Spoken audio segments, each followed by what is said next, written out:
How to close KOHO account. Follow the instructions. Log into the KOHO app using your registered account credentials to securely access your account dashboard. Navigate to the In-App, Support, or Help section, typically found in the menu or settings area of your KOHO account. Start a chat with KOHO support and request account closure, mentioning you want to permanently close your account.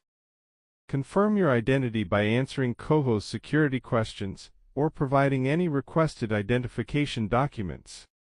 Ensure your account balance is zero. Withdraw or transfer remaining funds before proceeding with closure request.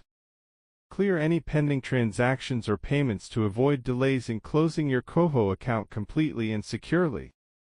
Wait for KOHO support to confirm closure request approval and provide you with an official confirmation notice.